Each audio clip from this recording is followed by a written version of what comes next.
I, 28M, have been with my fiancée Melissa, 26F, for 5 years. We got engaged 2 years ago and we're planning our wedding for this summer. Everything seemed perfect until about 3 months ago when things started to change. Melissa and I met during our sophomore year of college. We were both part of the same study group for an advanced economics class. I remember being struck by her intelligence and quick wit. She had this way of breaking down complex theories that made them easy to understand. Over the course of the semester, we grew closer, often staying late in the library to review notes or grab coffee between classes. Our first official date was a disaster. I had planned a picnic in the park, but it started pouring rain as soon as we laid out the blanket. We ended up huddled under a tree, soaking wet and laughing at the absurdity of the situation. That's when I knew there was something special between us. After graduation, we both landed jobs in the same city.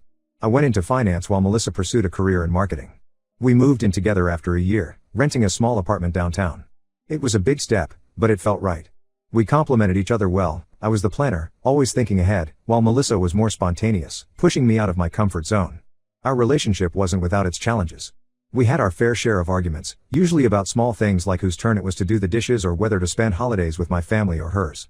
But we always managed to work through our issues, coming out stronger on the other side. When I proposed 2 years ago, it felt like the natural next step. I had been saving up for months to buy the perfect ring, a vintage-style diamond that I knew Melissa would love. I planned an elaborate scavenger hunt around the city, revisiting all our favorite spots from over the years. The final clue led her to the rooftop of our apartment building, where I was waiting with champagne and the ring. She said yes before I could even finish asking the question. Wedding planning started off smoothly. We agreed on most things and were excited about our future together. Melissa wanted a big wedding, which I was fine with since we both had large families and friend groups. We set a budget and started making arrangements. Melissa threw herself into the planning, spending hours on Pinterest and wedding blogs, determined to make everything perfect. About 3 months ago, Melissa's behavior began to change. It started subtly at first. She became less enthusiastic about wedding planning, often putting off decisions or leaving them to me. When I asked if everything was okay, she'd brush it off, saying she was just stressed about work. Then I noticed she was staying late at the office more often. At first, it was once or twice a week. Then it became almost every night. She'd come home looking exhausted, barely saying a word before heading to bed. I tried to be understanding, knowing her job could be demanding, but I couldn't shake the feeling that something was off. The real red flags started popping up about a month ago. Melissa became protective of her phone, always keeping it face down or in her pocket. She'd step out of the room to take calls, speaking in hushed tones. When I'd ask who she was talking to, she'd get defensive and say it was just work stuff. One night, I woke up to find Melissa's side of the bed empty. I heard her in the living room, talking softly on the phone. When I asked her about it the next morning, she claimed she couldn't sleep and was talking to her sister. But something in her tone made me doubt her. I hate to admit it, but I started to snoop. I checked her phone while she was in the shower, but found nothing suspicious. She must have been deleting her messages. I even considered hiring a private investigator, but talked myself out of it, feeling guilty for not trusting her. Things came to a head last week. Melissa said she had to work late again, so I decided to surprise her with dinner at her office. I picked up food from her favorite Thai place and headed to her building. When I got there, the security guard informed me that Melissa had left an hour ago. I called her cell, but it went straight to voicemail. That's when I knew something was really wrong. I drove home, my mind racing with possibilities. Maybe she had gone to meet a friend? Or run an errand? Deep down, I knew I was grasping at straws. When I walked in, I heard noises coming from our bedroom. My heart sank as I quietly made my way upstairs. I opened the door to find Melissa in bed with her ex-boyfriend, Alex, 27M. They were so engrossed in each other that they didn't even notice me at first. I stood there, frozen, for what felt like an eternity before clearing my throat. They both jumped, scrambling to cover themselves. Melissa's face went pale. She started crying and saying it wasn't what it looked like. But it was exactly what it looked like. I turned around and walked out without saying a word, ignoring her pleas to let her explain. I spent the night at my brother's place, ignoring Melissa's frantic calls and texts. I couldn't sleep, replaying the scene in my head over and over. How long had this been going on? How could she do this to me, to us? The next day, I went back to our apartment to gather some of my things. Melissa was there, looking like she hadn't slept either. She begged me to talk to her, claiming it was a one-time mistake and that she still loved me. I couldn't even look at her. The image of her with Alex was burned into my mind. In a moment of anger, I decided to expose her cheating to everyone. I logged into our shared wedding website and posted a message canceling the wedding due to the bride's infidelity. I included a photo I had taken of Melissa and Alex together in our bed. It was petty, I know, but I wanted everyone to know the truth. Within hours, our phones were blowing up with messages from shocked friends and family. Melissa was furious, saying I had no right to humiliate her like that. But I felt she had no right to betray me after 5 years together. Now, Melissa is trying to manipulate me into taking her back. She's telling everyone it was a misunderstanding and that I overreacted. Some of her friends are even reaching out to me, saying I should hear her out. But I can't imagine ever trusting her again. I'm struggling with what to do next. Part of me wants to just cut all ties and move on, but another part is still in love with the person I thought Melissa was. I've canceled all our wedding arrangements and moved in with my brother for now. Melissa keeps showing up at my work and my brother's place, trying to talk to me. She sent long emails explaining her side of the story, claiming Alex manipulated her and that she made a terrible mistake. But I don't buy it. She made a conscious choice to cheat. I'm feeling lost and betrayed. 5 years of my life feels like it was a lie. I'm not sure how to move forward from here. The thought of starting over at 28 is daunting. We had so many plans for the future, buying a house, starting a family. Now all of that is gone. I've been throwing myself into work, trying to keep busy. But everywhere I look, there are reminders of Melissa and our life together.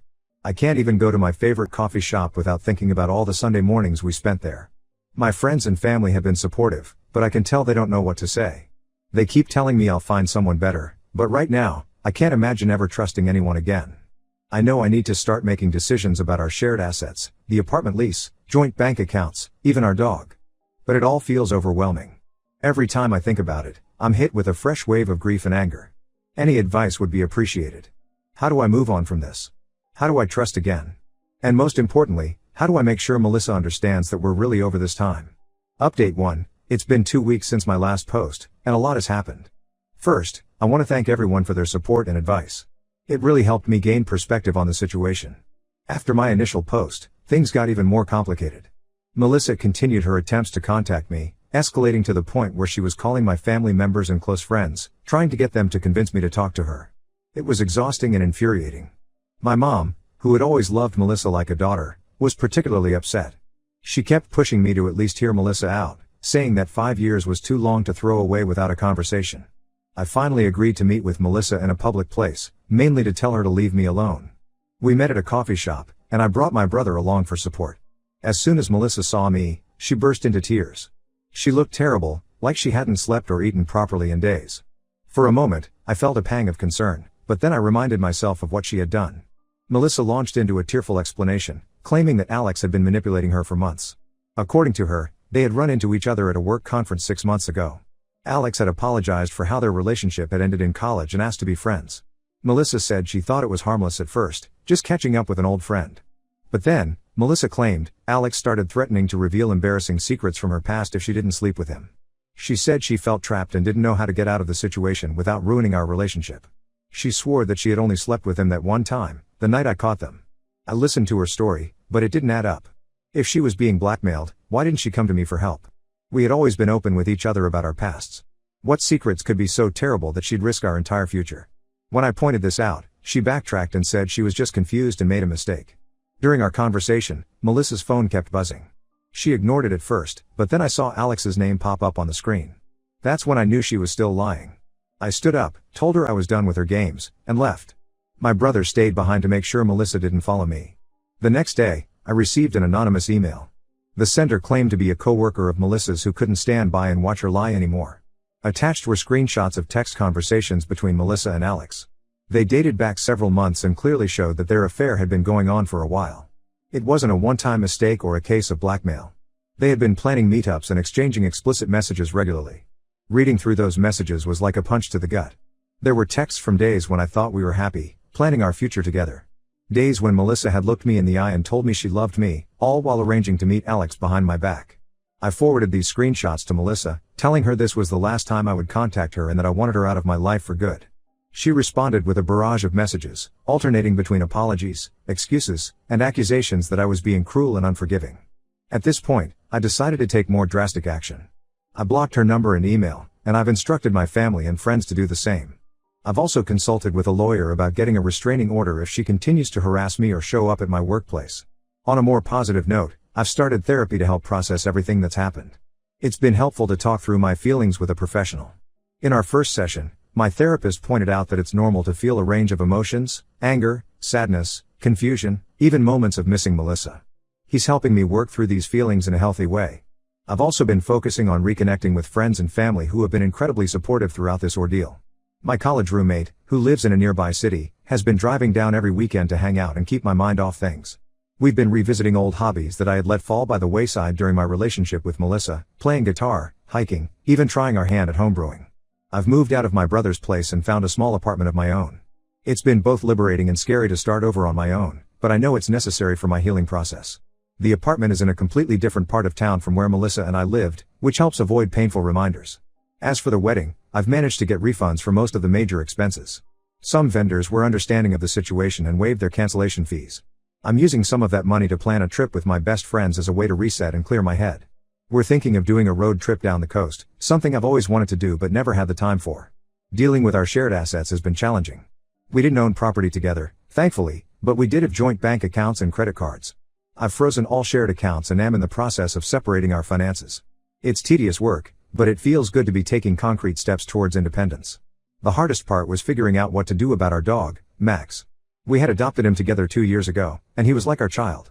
In the end, we agreed to a sort of shared custody arrangement. Melissa will keep Max, but I'll get to see him regularly. It's not ideal, but it's better than never seeing him again. Despite all the pain and betrayal, I'm starting to see a light at the end of the tunnel. It's going to be a long journey, but I'm committed to moving forward and rebuilding my life without Melissa in it. I'm rediscovering who I am as an individual, not just as half of a couple. It's scary, but also exciting in a way I hadn't expected. Thank you all again for your support. I'll update if anything significant happens, but for now, I'm focusing on healing and moving forward one day at a time.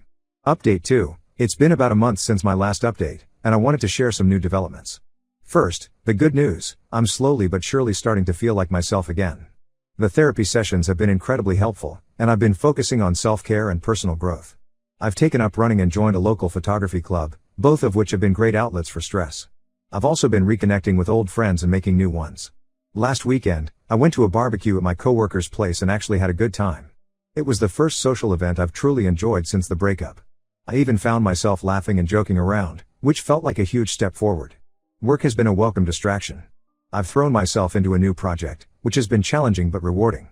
My boss has noticed my increased dedication and hinted at a potential promotion in the near future. It's nice to feel valued and appreciated, especially after having my self-esteem take such a hit. Now, for the not-so-good news, Melissa hasn't given up. Despite my efforts to cut all contact, she found ways to reach out. She sent a handwritten letter to my parents' house, pleading with them to intervene on her behalf. The letter was full of apologies and promises to change. She even mentioned going to therapy to work on her issues. My parents, thankfully, respected my wishes and didn't pass along the message, but they did let me know about it. Things took a turn for the worse when Melissa showed up at my new apartment. I have no idea how she found out where I lived, but it was unsettling. She was crying and begging me to talk to her, causing a scene in the hallway. My neighbor even came out to see what was going on. I calmly told her to leave or I would call the police. She left, but not before slipping an envelope under my door. Against my better judgment, I opened the envelope. Inside was a positive pregnancy test and a note claiming the baby was mine. I was floored. We had always been careful, but I knew there was a possibility it could be true. The timing lined up, it could have been from right before I discovered her cheating. I spent the next few days in a daze, unsure of what to do. Part of me wondered if this was just another manipulation tactic. But what if it was true? Could I co-parent with someone I couldn't trust? Would I be able to love a child that was a constant reminder of Melissa's betrayal? These thoughts kept me up at night. I confided in my therapist and my closest friend, both of whom advised me to proceed cautiously. My therapist reminded me that regardless of the outcome, I needed to prioritize my mental health. My friend offered to go with me if I decided to meet with Melissa to discuss the pregnancy. After much deliberation, I reached out to Melissa via email. I kept it brief and businesslike, stating that if she was indeed pregnant, I would take responsibility for the child but that it didn't change anything between us. I requested that she take a paternity test as soon as medically possible. Melissa responded quickly, agreeing to the paternity test but pushing for a face-to-face meeting. She claimed that the pregnancy made her realize how much she truly loved me and wanted a family together. She wrote about how this could be a fresh start for us, a chance to rebuild our relationship on a stronger foundation. I remained firm in my decision to co-parent if necessary, but not to rekindle our relationship. I made it clear that all communication should be through email or our lawyers until we had the results of the paternity test. The waiting period for the paternity test has been agonizing. I've been trying to prepare myself mentally for the possibility of becoming a father while also dealing with the ongoing emotional fallout from Melissa's betrayal. I found myself looking at parenting websites and books, trying to imagine what it would be like to be a dad. In the meantime, I've been in contact with my lawyer to discuss potential custody arrangements if the child turns out to be mine. It's surreal to be planning for a future I never imagined just a few months ago. We've talked about visitation schedules, child support, and how to co-parent effectively with someone I don't trust. My family has been supportive, but I can tell they're worried. My mom keeps reminding me that a baby changes everything and suggesting that maybe Melissa and I could work things out for the sake of the child. I've had to firmly shut down that line of thinking. I know staying together for a child rarely works out well for anyone involved. I'm feeling a mix of emotions, anger at the situation, anxiety about the potential responsibility of fatherhood, and a lingering sadness over the loss of the future I thought I would have with Melissa. But I'm also determined to handle this situation with maturity and integrity, regardless of the outcome. One bright spot in all of this has been the support of my friends. They've rallied around me, offering everything from legal advice to simply being there to listen when I need to vent. My best friend even offered to be there with me when I get the results of the paternity test. As I wait for the test results, I'm trying to stay focused on the things I can control. I'm continuing with therapy, staying active with my running and photography, and putting in extra hours at work. It helps to keep my mind occupied and gives me a sense of purpose. I'll update again once I have the results of the paternity test. Until then, I'm focusing on staying strong and preparing for whatever comes next. Thank you all for your continued support and advice. It means more than you know. Update 3, it's been 2 weeks since my last update, and I finally have some closure on this whole situation. The paternity test results came back, and as many of you predicted, I am not the father of Melissa's baby. In fact, there is no baby at all. The whole pregnancy was a lie. Here's what happened. After receiving the email agreeing to take the paternity test, Melissa panicked. She realized her lie was about to be exposed and decided to come clean before the test. She sent me a long email confessing that she had faked the pregnancy in a desperate attempt to get me back. In her email, Melissa explained that she had bought a positive pregnancy test online, apparently that's a thing, and used it to create the picture she sent me. She claimed that she had initially planned to fake a miscarriage after we got back together, but realized she couldn't go through with the deception. To say I was furious would be an understatement. This was a new low, even for her. Playing with someone's emotions by faking a pregnancy is beyond cruel.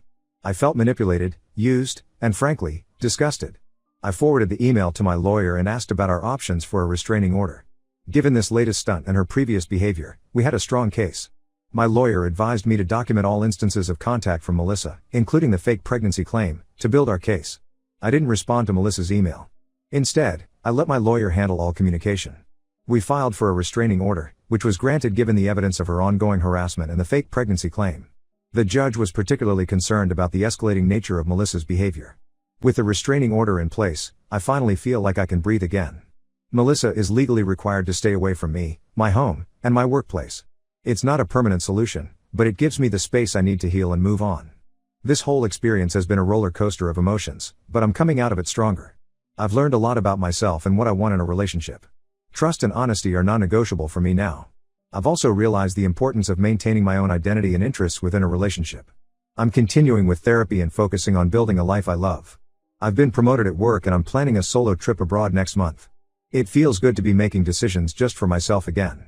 I'm thinking of visiting Japan. It's always been a dream of mine, and now seems like the perfect time to make it happen. My relationships with friends and family have grown stronger through this ordeal. I'm grateful for their unwavering support and for sticking by me even when things got messy. I've learned who I can really count on when the chips are down. As for dating, I'm not ready to jump back into that pool just yet. I know I need more time to heal and work on myself before I can trust someone enough to start a new relationship. But for the first time in months, I'm actually looking forward to the future instead of dreading it. To those who are going through similar situations, know that it does get better.